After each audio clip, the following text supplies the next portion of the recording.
अब आपको सीधा लिए चलेंगे जयपुर, जहां पर सरकारी स्कूलों में गुड टच और बैड टच को देकर जानकारी देने का एक कार्यक्रम आज से शुरू किया जा रहा है। आपको बता दें 60 लाख स्कूली बच्चों को जानकारी दी जा रही है गुड टच और बैड टच की। तो वो समझ जाएंगे कि इस बच्चे की कोई ट्रेनिंग नहीं हुई है और वो आपको लगातार टच करता रहेगा।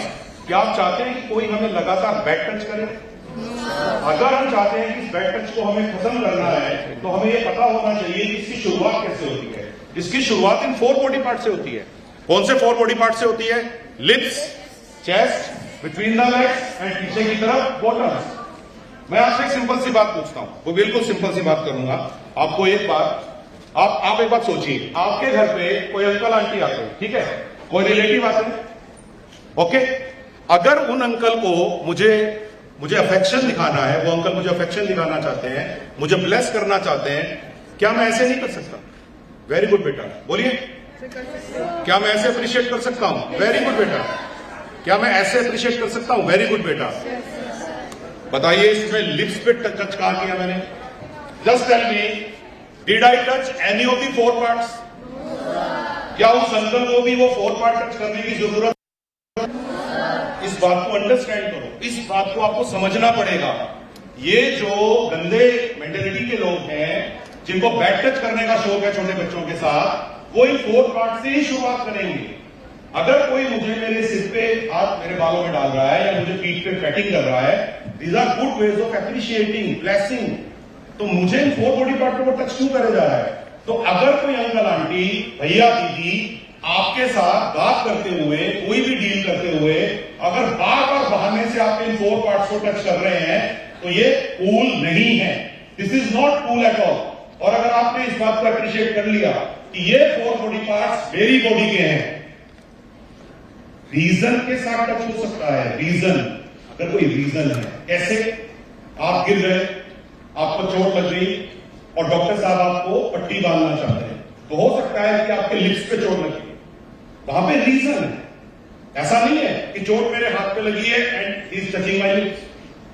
तो ये याद रखिएगा, इसमें कोई कॉम्प्रोमाइज नहीं होना है। आपको मेरी बात समझ में आ रही है बच्चों? It is non negotiable, this is non compromising. ये 4 बॉडी पार्ट बिना रीजन के, इवन मेरी फैमिली के भी किसी मेंबर को बिना रीजन के, मेरे अंकल को, मेरे पापा के फ्रेंड को, मेरे किसी नेबर में रहने वाले अंकल आंटी को हक नहीं है या उनको कोई राइट नहीं है कि वो मेरे इन 4 बॉडी पार्ट को बार बार टच करे। It is okay with you? तो मैं, अरे इतनी कम आवाज, यस सर, मुझे तुम्हारी फुल आवाज सुननी है। मैं पूछूंगा, फर्स्ट बॉडी पार्ट कौन सा है? सेकंड बॉडी पार्ट कौन सा है? थर्ड बॉडी पार्ट कौन सा है?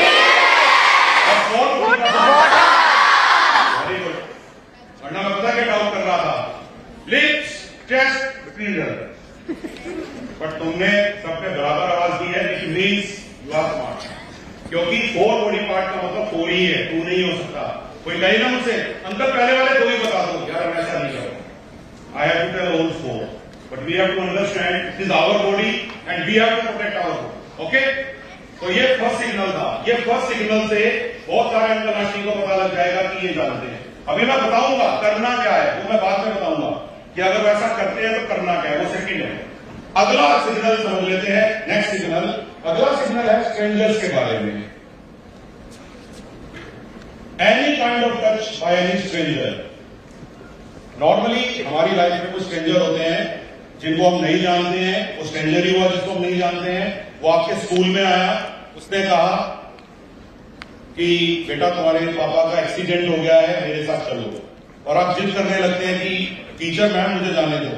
या वो आपके घर पे आया, उसने कहा कि आपके पापा आपको वहां बुला रहे हैं और आपकी मम्मी नहीं है, आपने कहा चलो अंकल। स्ट्रेंजर्स नॉर्मली आपको अनकंफर्टेबल टच दे सकते हैं। आपको ये बात घर में भी समझाते हैं, स्कूल में भी समझाते हैं, लेकिन आप में से ज्यादातर बच्चे एडवेंचरस बन जाते हैं। इसमें कोई एडवेंचर नहीं है, स्ट्रेंजर के साथ जाने में देयर इज नो एडवेंचर। और अगली इंपॉर्टेंट चीज जो मैं आपको बता रहा हूं, 3 काइंड्स ऑफ प्लेस हमेशा अवॉइड करने चाहिए जहां तक पॉसिबल हो। अगर there is a transport which you don't know कि ये कहां जा रहा है। नंबर 2, एनी अननोन टॉयलेट जो आपने पहले कभी यूज नहीं की है। अब आप कहेंगे टॉयलेट कहां से आए, आप अपने मम्मी पापा के साथ दिल्ली जा रहे हैं, जोधपुर जा रहे हैं, उदयपुर जा रहे हैं और रास्ते में आप लोग खाना खाने के लिए रुकते हैं, है कि नहीं? बोलिए जल्दी। क्योंकि 6 आवर्स की जर्नी है, 8 आवर्स की जर्नी है, तो बीच में आपने क्या किया? स्टॉप। और देयर इज अ टॉयलेट। आप कभी नहीं जानते कि टॉयलेट क्या है, 100 मीटर दूर है वो, और आप उस टॉयलेट में जाते हैं और पता लगता है कि पीछे से उसकी दीवार टूटी हुई है।